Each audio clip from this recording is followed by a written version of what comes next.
ಆಂಧ್ರದ ಗುಡಿವಾಡದಲ್ಲಿ ವಾಸವಾಗಿದ್ದ ಇವಳ ಹೆಸರು ಸ್ವಪ್ನ ಅಂತ. ಇವಳಿಗೆ ಮದುವೆಯಾಗಿ 4 ಜನ ಮಕ್ಕಳು ಸಹ ಇದ್ದಾರೆ. ಗಂಡ ಒಂದು ಪ್ರೈವೇಟ್ ಕಂಪನಿಯಲ್ಲಿ ಕೆಲಸ ಮಾಡ್ತಿದ್ರೆ ಈ ಸ್ವಪ್ನ ಮನೆಯಲ್ಲೇ ಇರ್ತಿದ್ಲು. ಆದ್ರೆ 4 ಮಕ್ಕಳಾಗ್ತಿದ್ದಂತೆ ಇವಳ ಗಂಡ ಅನಾರೋಗ್ಯಕ್ಕೆ ತುತ್ತಾಗಿದ್ದ. ಆದ್ರೆ ಮನೆಯಲ್ಲಿದ್ದವಳು ಮಕ್ಕಳ ಜೊತೆ ಲೂಡೋ ಆಡ್ತಾ ಕಾಲ ಕಳೀತಿದ್ಲು. ಆ ಟೈಮಲ್ಲೇ ಎದುರು ಮನೆಯಲ್ಲಿದ್ದ 15 ವರ್ಷದ ಹುಡುಗನೊಬ್ಬ ಇವಳ ಮನೆಗೆ ಗೇಮ್ ಆಡೋಕೆ ಅಂತ ಬರ್ತಿದ್ದ. ಹೀಗೆ ಬರ್ತಿದ್ದವನ ಜೊತೆ ಸ್ವಪ್ನ ಗೇಮ್ ಆಡ್ತಾ ಆಗಾಗ ಅವನಿಗೆ ಬೇರೆ ಬೇರೆ ವಿಡಿಯೋಗಳನ್ನ ತೋರಿಸ್ತಿದ್ಲು. ತನ್ನ ಮಕ್ಕಳು ಇಲ್ಲದಿದ್ದಾಗ ಇವಳ ಫೋನ್ನಲ್ಲಿದ್ದ ಕಡುನೀಲಿ ಚಿತ್ರಗಳನ್ನ ತೋರಿಸಿ ಸ್ವಪ್ನ ಆ ಎಳೆ ಪ್ರಾಯದ ಹುಡುಗನ ದೇಹದಲ್ಲಿ ಕಾಮದ ಬಯಕೆಯನ್ನ ಹುಟ್ಟಿಸಿದ್ಲು. ಆದ್ರೆ ಹೀಗೆ ವಿಡಿಯೋ ತೋರಿಸಿ ಆ ಹುಡುಗನನ್ನ ಉದ್ರೇಕಗೊಳಿಸಿದವಳು ಬರೀ ವಿಡಿಯೋ ನೋಡಿದ್ರೆ ಸಾಕಾಗೋದಿಲ್ಲ ಅಂತ ಹೇಳಿ ರೂಮ್ಗೆ ಕರ್ಕೊಂಡು ಹೋದವಳು ಆ ಹುಡುಗನ ಜೊತೆ ಶೃಂಗಾರ ಯುದ್ಧವನ್ನ ಸಾರಿಬಿಟ್ಟಿದ್ಲು. 15 ವರ್ಷದ ಹುಡುಗನ ಜೊತೆ ಸ್ವಪ್ನ ಮೊದಲ ಸಲ ಕಾಮದ ಸುಖವನ್ನ ಅನುಭವಿಸಿದ್ಲು. ಮೊದಲ ಸಲ ಆ ಹುಡುಗನಿಗೆ ಹೇಗೆ ಮಾಡಬೇಕು ಅಂತ ಹೇಳಿಕೊಡ್ತಾ ಇವಳಿಗೆ ಹೇಗೆ ಬೇಕೋ ಹಾಗೆ ಎಲ್ಲಿ ಬೇಕೋ ಅಲ್ಲಿ ಮೈನವಿರೇಳುವಂತೆ ಒದ್ದಾಡಿ ಬಿಟ್ಟಿದ್ಲು. ಅವನದ್ದು ಎಳೆ ಪ್ರಾಯ, ಇವಳದ್ದು ಬಲಿತ ತೊಡೆಗಳಾಗಿದ್ರಿಂದ ಇಬ್ರಿಗೂ ಕಾಮದ ಅಮಲು ತಲೆಗೆ ಏರಿ ಶೃಂಗಾರದಲ್ಲಿ ಮುಳುಗಿ ತೇಲ್ತಿದ್ರು. ಅಂದು ಎದುರು ಮನೆ ಆಂಟಿ ಕೊಟ್ಟ ಸುಖಕ್ಕೆ ದಾಸನಾಗಿ ಹೋಗಿದ್ದ ಈ ಹುಡುಗ ಆಂಟಿ ಅನ್ಕೊಂಡು ದಿನ ಮನೆಗೆ ಬರೋಕೆ ಶುರು ಮಾಡಿದ್ದ. 30 ವರ್ಷಕ್ಕೆಲ್ಲ 4 ಮಕ್ಕಳಾಗಿದ್ರು ಇವಳ ದೇಹದಲ್ಲಿದ್ದ ಕಾಮದಾಹ ಮಾತ್ರ ಕಡಿಮೆಯಾಗಿರ್ಲಿಲ್ಲ. ಇದರಿಂದ ಆ ಹುಡುಗ ಮನೆಗೆ ಬರ್ತಿದ್ದಂತೆ ಮಕ್ಕಳಿಗೆ ಲೂಡೋ ಆಡುವಂತೆ ಹೇಳಿ ಇವಳು ಈ ಹುಡುಗನ ಜೊತೆ ಹೋಗಿ ಮಂಚದ ಮೇಲೆ ಮೈ ಚೆಲ್ಲಿ ಬಿಡ್ತಿದ್ಲು. ಕಾತಲಗಟ್ಟು ಅನ್ನೋಕು ಬರದ ವಯಸ್ಸಲ್ಲಿದ್ದ ಇವನಿಗೆ ಈ ಸ್ವಪ್ನ ಬಟ್ಟೆಯನ್ನ ಹೇಗೆ ಬಿಚ್ಚಬೇಕು, ಮುತ್ತು ಎಲ್ಲಿ ಕೊಡಬೇಕು, ಯಾವಾಗ ತಪ್ಕೋಬೇಕು, ಹೇಗೆ ಸುಖ ಕೊಡಬೇಕು ಅಂತ ದಿನನಿತ್ಯ ಹೇಳಿಕೊಡ್ತಿದ್ಲು. ಹೀಗೆ ಸ್ಕೂಲ್ಗೆ ಹೋಗಿ ಪಾಠ ಕಲಿಬೇಕಿದ್ದವನು ಇವಳ ಮನೆಗೆ ಬಂದು ಕಾಮ ಪಾಠವನ್ನ ಶ್ರದ್ಧೆಯಿಂದ ಕೇಳ್ತಾ ತಿಳ್ಕೋತಿದ್ದ. ಕೊನೆಗೆ ಪ್ರಾಕ್ಟಿಕಲ್ ಆಗಿ ಮಾಡಿ ಅನುಭವಿಸ್ತಿದ್ದ. ಇದರಿಂದ ಈ ಹುಡುಗ ಸರಿಯಾಗಿ ಸ್ಕೂಲ್ಗೆ ಹೋಗದೆ ಯಾವಾಗ್ಲೂ ಇವಳ ಮನೆಯಲ್ಲೇ ಇರ್ತಿದ್ದ. ಆಂಟಿ ಆಂಟಿ ಅನ್ಕೊಂಡು ಯಾವಾಗ್ಲೂ ಸ್ವಪ್ನ ಹಿಂದೆನೆ ಸುತ್ತಾಡ್ತಿದ್ದ. ಸ್ಕೂಲ್ಗೆ ಹೋಗದೆ ಮಗ ಸದಾ ಸ್ವಪ್ನ ಮನೆಯಲ್ಲೇ ಇರ್ತಿದ್ರಿಂದ ಇವನ ತಂದೆ ತಾಯಿ ಇವನನ್ನ ಬೈದಿದ್ರು. ಯಾವಾಗ್ಲೂ ಅವಳ ಮನೆಯಲ್ಲಿ ನಿನಗೆ ಏನು ಕೆಲಸ ಅಂತ ಬುದ್ಧಿ ಹೇಳಿದ್ರು. ಅಲ್ಲದೆ ಇನ್ನೊಂದು ಸಲ ಸ್ವಪ್ನ ಮನೆಗೆ ಹೋಗದಂತೆ ಕಟ್ಟುಪಾಡು ವಿಧಿಸಿದ್ರು.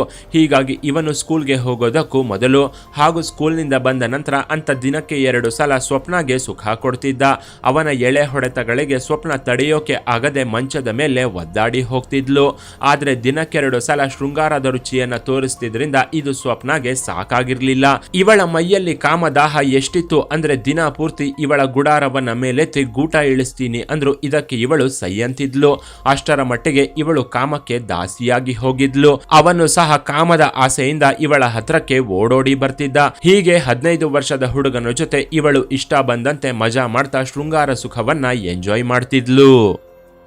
ಸ್ವಪ್ನ ಜೊತೆ ಸುಖದ ಅಮಲಿನಲ್ಲಿ ಇವನು ಮುಳುಗಿ ತೇಲ್ತಿದ್ದ.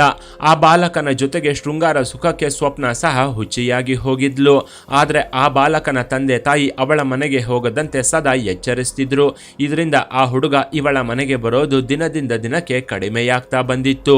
ದಿನಕ್ಕೆ 2 ರೌಂಡ್ನಂತೆ ಸುಖ ಕೊಡ್ತಿದ್ದ ಎಳೆ ಪ್ರಿಯಕರ ಮನೆಗೆ ಬರೋದು ಕಡಿಮೆ ಮಾಡ್ತಿದ್ದಂತೆ ಸ್ವಪ್ನ ದೇಹದಲ್ಲಿ ಕಾಮದಾಹ ಹೆಚ್ಚಾಗಿ ಹೋಗಿತ್ತು. ಇದರಿಂದ ಸ್ವಪ್ನ ಶೃಂಗಾರ ಸುಖವಿಲ್ಲದೆ ಕಾಮದಾಹದಿಂದ ಬಳಲಿ ಬೆಂಡಾಗಿ ಹೋಗಿದ್ಲು. ಆಗ್ಲೇ ಇವಳು ಇನ್ನೊಂದು ನಿರ್ಧಾರಕ್ಕೆ ಬಂದಿದ್ಲು. ಆ ಹುಡುಗ ಇಲ್ಲ ಅಂದ್ರೆ ನನಗೆ ಬದುಕೋದಕ್ಕೆ ಆಗೋದಿಲ್ಲ ಅಂತ ಹೇಳಿ ನಾವು ಹೈದರಾಬಾದ್ಗೆ ಹೋಗೋಣ ಅಂತ ಹೇಳಿದ್ಲು. ಅಲ್ಲೇ ಒಂದು ಮನೆ ಮಾಡ್ಕೊಂಡು ನಾವು ದಿನ ಎಂಜಾಯ್ ಮಾಡೋಣ ಅಂತಾನು ಹೇಳಿದ್ಲು. ಮೊದಲಿಗೆ ಆ ಹುಡುಗನಿಗೆ ಏನೊಂದು ಅರ್ಥವಾಗಿರ್ಲಿಲ್ಲ. ಆದ್ರೂ ಸುಖ ಸಿಗುತ್ತೆ ಅಂತ ಇವನು ಇವಳ ಮಾತಿಗೆ ಸರಿ ಎಂದಿದ್ದ. ಹೀಗೆ ಇವನು ಸರಿ ಅಂತಿದ್ದಂತೆ ಸ್ವಪ್ನ ಮನೆಯಲ್ಲಿದ್ದ ದುಡ್ಡು ಹಾಗೂ ಚಿನ್ನವನ್ನ ತಗೊಂಡು ಮನೆ ಬಿಟ್ಟು ಪರಾರಿಯಾಗಿದ್ಲು. 2023 ಜುಲೈ 19 ಈ ಹುಡುಗನನ್ನ ಕರ್ಕೊಂಡು ಹೈದರಾಬಾದ್ನ ಬಸ್ ಹತ್ತಿದ್ಲು. ಹೀಗೆ ಸ್ವಪ್ನ ಹೈದರಾಬಾದ್ನ ಬಾಲಾನಗರಕ್ಕೆ ಬಂದು ಒಂದು ಬಾಡಿಗೆ ಮನೆಯನ್ನ ಮಾಡಿದ್ಲು. ಆ ಮನೆಯಲ್ಲೇ ಇವನ ಜೊತೆ ಸಹಜೀವನ ಮಾಡ್ತಾ ಇವನ ದೇಹದಲ್ಲಿದ್ದ ರಸವನ್ನೆಲ್ಲ ಹೀರಿಬಿಟ್ಟಿದ್ಲು. ಅತ್ತ ಆ ಬಾಲಕನ ತಂದೆ ತಾಯಿ ಪೊಲೀಸರಿಗೆ ಕಂಪ್ಲೇಂಟ್ ಕೊಟ್ಟಿದ್ರು.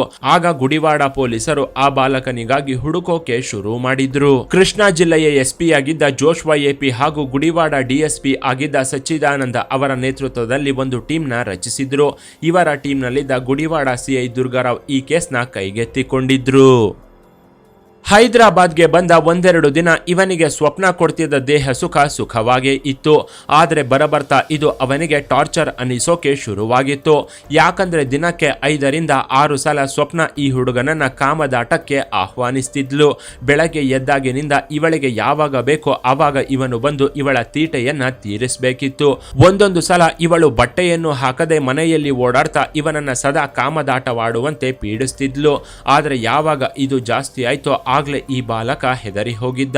ಇವಳು ತನಗೆ ಎಲ್ಲೆಂದ್ರಲ್ಲಿ ಮುತ್ತು ಕೊಡು ಅಂತ ಕೇಳಿದ್ದಕ್ಕೆ ಆರಂಭದಲ್ಲಿ ಇವನು ಸರಿ ಅಂತಾನೆ ಎಂಜಾಯ್ ಮಾಡಿದ್ದ. ಆದ್ರೆ ಹೈದರಾಬಾದ್ಗೆ ಬಂದ ನಂತರ ಇವಳು ಇವನನ್ನ ತೊಡೆ ಮಧ್ಯೆ ಹಾಕೊಂಡು ಹಿಸುಕಿ ಬಿಟ್ಟಿದ್ಲು. ಆದ್ರೂ ಇವಳ ದೇಹದಲ್ಲಿದ್ದ ಕಾಮದಾಹ ಮಾತ್ರ ಕಡಿಮೆಯಾಗಿರ್ಲಿಲ್ಲ.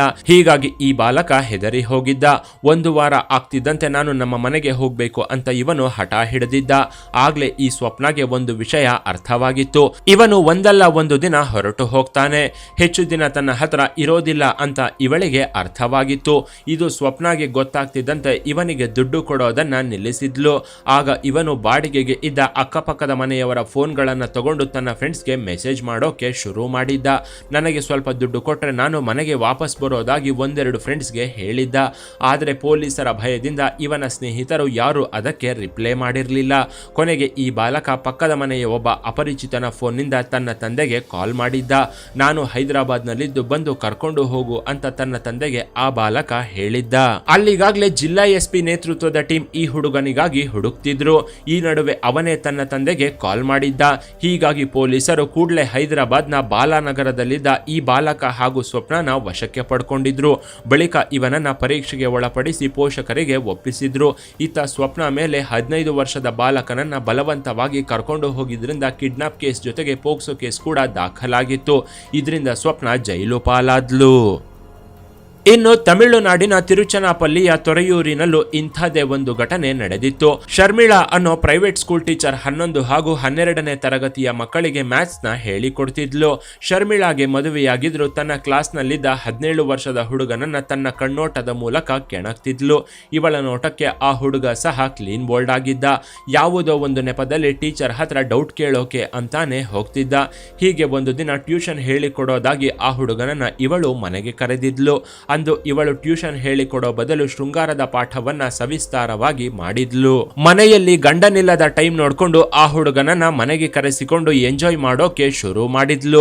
ಅಲ್ಲದೆ ಸ್ಕೂಲ್ಗೆ ಲೀವ್ ಬೇರೆ ಹಾಕಿ ಸಿನಿಮಾ, ಹೋಟೆಲ್, ಲಾಡ್ಜ್ ಅಂತೆಲ್ಲ ಸುತ್ತಾಡೋಕೆ ಶುರು ಮಾಡಿದ್ಲು. ದಿನಗಳು ಕಳೆದಂತೆ ಆ ಹುಡುಗನಿಲ್ಲದೆ ನನ್ನ ಕೈಯಲ್ಲಿ ಬದುಕೋಕೆ ಆಗೋದೇ ಇಲ್ಲ ಅಂತ ಶರ್ಮಿಳಾ ನಿರ್ಧರಿಸಿ ಬಿಟ್ಟಿದ್ಲು. ಗಂಡನ ಮೇಲೆ ಇವಳಿಗೆ ಪ್ರೀತಿ ಕಡಿಮೆಯಾಗಿ ತನ್ನ ಯಂಗ್ಲವರ್ ಮೇಲೆ ಅಗಾಢವಾದ ಪ್ರೀತಿಯನ್ನ ಬೆಳೆಸಿಕೊಂಡಿದ್ಲು. ಜೀವನ ಪೂರ್ತಿ ಆ ಹುಡುಗನ ಜೊತೆನೆ ಇರಬೇಕು ಅಂತ ಒಂದು ದಿನ ಅವನನ್ನ ಹಾರಿಸಿಕೊಂಡು ಹೊರಟು ಹೋಗಿದ್ಲು. ಇತ್ತ ಆ ಹುಡುಗನ ತಂದೆ ಮಗ ಕಾಣಿಸ್ತಿಲ್ಲ ಅಂತ ಪೊಲೀಸರಿಗೆ ಕಂಪ್ಲೇಂಟ್ ಕೊಟ್ಟಿದ್ದ.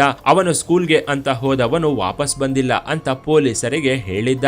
ಅದೇ ದಿನ ಸಂಜೆ ಸ್ಕೂಲ್ಗೆ ಹೋಗಿದ್ದ ನನ್ನ ಹೆಂಡತಿ ಮನೆಗೆ ವಾಪಸ್ ಬಂದಿಲ್ಲ ಅಂತ ಇವಳ ಗಂಡ ಕೂಡ ಪೊಲೀಸರಿಗೆ ಕಂಪ್ಲೇಂಟ್ ಕೊಟ್ಟಿದ್ದ.